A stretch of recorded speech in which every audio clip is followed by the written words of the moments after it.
बघा मैत्रिणींनो, आपल्या काचपट्टी आणि बटनपट्टीचे हे भाग वर खाली होत असतील तर काय करायचं, पायपिंग करण्याच्या आधी हा जो वरती भाग येतो तो असा आखून कट करून घ्यायचा. जो एक्स्ट्रा वरती भाग येतो तो असा कट करून घ्यायचा आणि नंतरच पायपिंग, बघा आता सारखे झाले ना, नंतरच आता पायपिंग करून घ्यायची. हे भाग समान येण्यासाठी काय करायचं ते पुढे बघा. त्याच्यासाठी मैत्रिणींनो काय करायचं, ह्या कटोऱ्या सारख्या ठेवून घ्यायच्या. नंतर मग हा इथे दोन्ही कटोऱ्यांवर पॉईंट करायचा, इथे पॉईंट करायचा आणि ह्या पॉईंटवरूनच क्रॉसपट्टी जॉईन करायची. ह्या पॉईंटवरूनच क्रॉसपट्टी जॉईन करायची.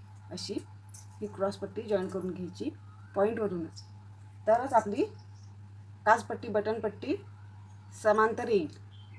मैत्रिणींनो, व्हिडिओ आवडला असेल तर लाईक करा, सबस्क्राईब करा आणि कमेंट करा.